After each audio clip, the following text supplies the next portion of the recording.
Saya tidak ingin memberikan pendalaman, tapi saya hanya ingin memberikan sebuah ilustrasi. 2 hari yang lalu ada pengumuman toko buku Gunung Agung akan tutup. Ini mengindikasikan bahwa dunia pendidikan akan mengalami sebuah goncangan. Menulis buku itu setiap guru berkompetisi supaya berkarya karena berhubungan dengan kenaikan pangkat. Gramedia hidup, Gunung Agung hidup, sekolah-sekolah itu bergairah, bukunya beragam. Sekarang bukunya disamakan.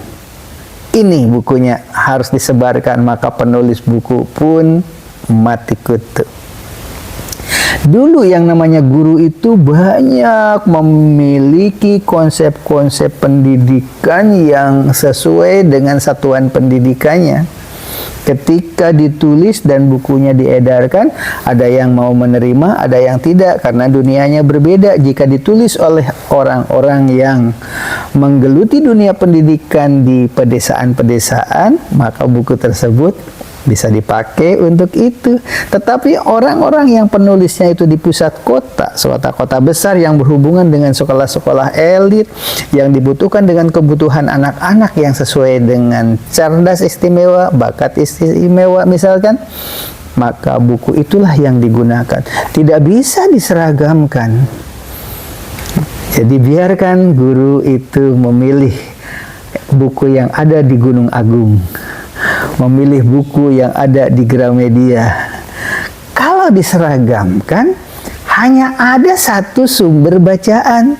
Memang sekarang kan di dunia internet itu banyak yang mau mencari sumber apapun. Tapi yang paling penting itu sebenarnya yang tidak liar, karena di internet itu kan banyak yang liar. Harus jelas siapa yang menilai buku tersebut. Harus sesuai dengan Pancasila. Kalau itu terjemahan dari luar negeri, tentu saja banyak bedanya. Jika Indonesia katakanlah mengatakan bahwa super semar itu adalah seperti konsep di Indonesia, ya, memberikan wewenang. Tetapi kalau mencari sumber-sumber lain di luar negeri, itu banyak yang mengatakan itu adalah kudeta, dan masih banyak lagi. Nah, tentu itu kan harus diatur sedemikian rupa dalam sebuah konsep bahwa pendapat keduanya disatukan berimbang, konsepsi A, konsepsi B, tidak mengambil sumber satu. Nah, itu kan harus ada legalitas, terkontrol. Nah, oleh sebab itu peluang-peluang untuk menulis buku janganlah dibunuh. Sekarang ini sudah terbunuh. Saya sudah menerbitkan buku SD, SMP, SMA yang terus direvisi sesuai dengan perkembangan zaman. Sejak ada perubahan yang tadi dijelaskan, tidak bisa lagi menulis produktif, hanya beberapa buku saja, itu pun tidak laku dijual. Karena apa? Karena aturan. Dunia pendidikan kita memang sudah bagus, tetapi terpisah-pisah. Harusnya kumulatif. Semuanya juga bagus. Yang paling bagus adalah kurikulum satuan pendidikan. Biarkan kurikulum sekolah yang menyusun sesuai dengan kebutuhannya, seperti tampak di dalam gambar seperti ini. Itu tidak semua sekolah mengalami peristiwa seperti itu. Toko buku Gunung Agung akan tutup. Ini mengindikasikan bahwa dunia pendidikan akan mengalami sebuah goncangan, dan saya sangat yakin akan terjadi juga kepada Gramedia Group. Balik ke drama Sidul anak sekolahan. Bagaimana cara mendidik orang-orang yang sudah sepuh terhadap fenomena yang ada? Mari kita saksikan Sidul anak sekolahan yang akan kita lanjutkan dalam kisah nyata berikutnya. Dalam kisah ini, Pak Tile merasa terganggu dengan keluarga dari pihak istri yang menghitung-hitung tentang kekayaan. Dan Mandra tampaknya menjadi penengah. Terjadi peristiwa lucu nih. Sang istri Tile ingin tidur bareng. Saya sendiri kan namanya orang tua. Ada acara begini. Simbol aja. Sok di video. Kita yang butuh videonya. Pak Wandi, saya, Bapak mewakili Pak Lurah. Ayo, Bapak ambil dulu. Ayo Pak, ayo Pak, ayo Pak. Tuh ternyata nasi liwet. Nasi liwet. Kita makan di sini. Oh. Ikan-ikanan begini ya. Puasa ikan-ikanan. Alergi. Kayak minimal gambarnya udah diambil lah. Kalau gitu buah-buahan diambil. Buah-buahan diambil dibawa diplastikin. Semua konsep tentang pendidikan di Indonesia itu sudah diterapkan, dan konsep-konsep itu bagus, namun sayangnya tidak kumulatif, terpisah-pisah seperti halnya mengamati seekor gajah. Orang yang mengamati telinga gajah lebar seperti kipas tradisional. Ada yang mengamati kaki gajah, katanya seperti tiang gajah itu. Ada orang yang mengamati gajah hanya meraba bagian tubuhnya. Katanya gajah itu seperti dinding tembok yang tebal, dan masih banyak lagi.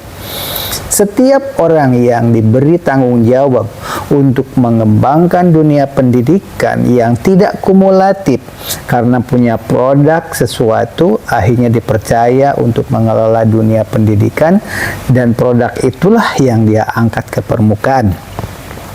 Di Indonesia pernah ada program-program yang beraneka ragam dan spektakuler, dari CBSA, cara belajar siswa aktif, kemudian tentang program sekolah standar nasional, ada kelas CIBI atau cerdas istimewa, bakat istimewa.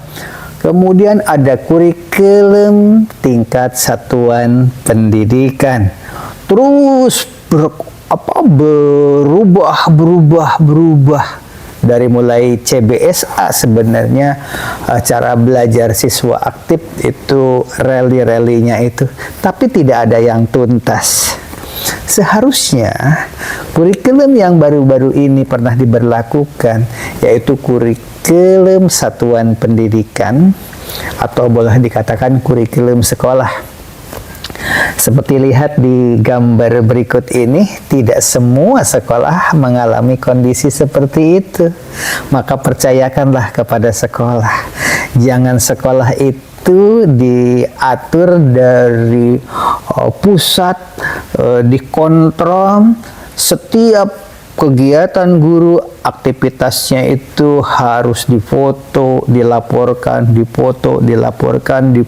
dilaporkan, seolah-olah bahwa pekerjaan yang utama itu adalah selfie, misalkan begitu. Saya tidak mengatakan bahwa sistem itu tidak baik, tetapi yang harus dipercayai saat ini sebenarnya adalah pengelola pendidikan yang terdekat dengan dunianya. Jangan duduk di belakang meja kemudian melibas aturan-aturan yang ada di satuan pendidikan yang sudah tersusun sesuai dengan kebutuhan. Selfie, kegiatan guru, kalau mau mengajar selfie dulu, absen dulu, itu bagus untuk tempat-tempat tertentu, untuk di perkantoran, karena sekolah itu berhadapan dengan makhluk hidup. Jadi utamakan dulu menyelesaikan orang-orang yang ada di sekitarnya, yang kadang-kadang dia itu kondisinya butuhkan penanganan yang secepat mungkin karena emosi, karena sakit, karena ada masalah keluarga, ada kebutuhan yang mendesak, dia ingin tahu karena apa ini jamur itu akan secepatnya membusuk. Kalau tidak secepatnya kita amati, maka kesempatan untuk mengamati itu menjadi terbengkalai. Begitu salah satu contoh. Dunia pendidikan harusnya dipercayakan kepada pengelola yang ada di satuan pendidikan. Tentu rekrutmennya jangan sampai salah pilih. Seperti salah satu contoh dewasa ini, untuk menjadi guru penggerak, sekolah penggerak, itu kan ada batasan usia. Orang-orang senior, pemimpin-pemimpin senior yang dedikasinya tinggi, yang sudah terbukti bahwa beliau itu punya karya tulis yang banyak, kemudian prestasinya jelas, penilaian dari pengawas, penilaian yang berjenjang itu sudah berjalan sedemikian rupa. Ini yang terbagus. Tetapi dilibas, tidak bisa menjadi guru penggerak karena faktor usia, batas usia sekian. Untuk menjadi pengawas saja tidak bisa sekarang itu, karena pengawas harus guru penggerak. Banyak kepala sekolah berprestasi sekarang itu ingin jadi pengawas, tidak bisa, karena harus dari guru penggerak. Sementara guru penggerak itu masih muda-muda, karena untuk bisa memasuki dunia itu kan harus ada batasan usia. Orang-orang yang sudah sepuh itu masuk kotak, tidak bisa mendaftar. Dan ketika ada yang membutuhkan peranan orang tua yang berpengalaman seperti mengawasi sekolah, itu kan tahu permasalahan bagaimana tentang sistem persekolahan, sistem kejiwaan, menangani dunia pendidikan itu kan berhubungan dengan hati, bukan berhubungan dengan benda mati. Oleh sebab itu, peranan orang-orang tua yang sudah berprestasi tadi, sudah banyak karya bukunya yang ditulis begitu, termasuk kepada pemasaran buku. Dulu bergairah menulis buku itu, setiap guru berkompetisi supaya berkarya karena berhubungan dengan kenaikan pangkat. Gramedia hidup, Gunung Agung hidup, sekolah-sekolah itu bergairah, bukunya beragam. Sekarang bukunya disamakan. Ini bukunya harus disebarkan, maka penulis buku pun mati kutu. Dulu yang namanya guru itu banyak memiliki konsep-konsep pendidikan yang sesuai dengan satuan pendidikannya. Ketika ditulis dan bukunya diedarkan, ada yang mau menerima, ada yang tidak, karena dunianya berbeda. Jika ditulis oleh orang-orang yang menggeluti dunia pendidikan di pedesaan-pedesaan, maka buku tersebut bisa dipakai untuk itu. Tetapi orang-orang yang penulisnya itu di pusat kota, kota besar yang berhubungan dengan sekolah-sekolah elit, yang dibutuhkan dengan kebutuhan anak-anak yang sesuai dengan cerdas istimewa, bakat istimewa misalkan, maka buku itulah yang digunakan. Tidak bisa diseragamkan. Jadi biarkan guru itu memilih buku yang ada di Gunung Agung, memilih buku yang ada di Gramedia. Kalau diseragamkan, hanya ada satu sumber bacaan. Memang sekarang kan di dunia internet itu banyak ya, mau mencari sumber apapun. Tapi yang paling penting itu sebenarnya yang tidak liar, karena di internet itu kan banyak yang liar. Harus jelas siapa yang menilai buku tersebut. harus sesuai dengan Pancasila. Kalau itu terjemahan dari luar negeri, tentu saja banyak bedanya. Jika Indonesia katakanlah mengatakan bahwa super semar itu adalah seperti konsep di Indonesia ya, memberikan wewenang. Tetapi kalau mencari sumber-sumber lain di luar negeri, itu banyak yang mengatakan itu adalah kudeta dan masih banyak lagi.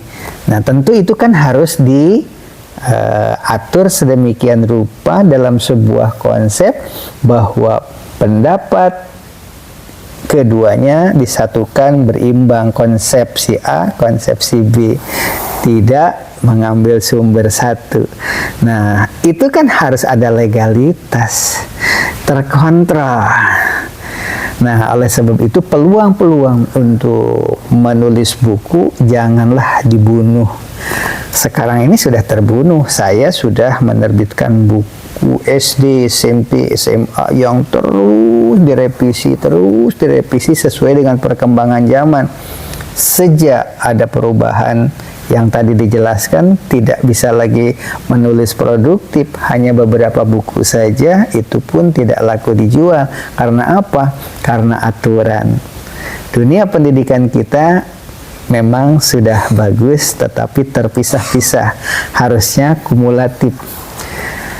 Semuanya juga bagus. Yang paling bagus adalah kurikulum satuan pendidikan. Biarkan kurikulum sekolah yang menyusun sesuai dengan kebutuhannya, seperti tampak di dalam gambar seperti ini. Itu tidak semua sekolah mengalami peristiwa seperti itu. Jadi peristiwa lucu nih, sang istri Tile ingin tidur bareng. Saya sendiri kan Namanya tahu orang ini kalau ada tua. acara begini. Simbol aja, sok di video. Kita yang butuh videonya. Pak Wandi, saya, Bapak mewakili Pak Lurah. Ayo.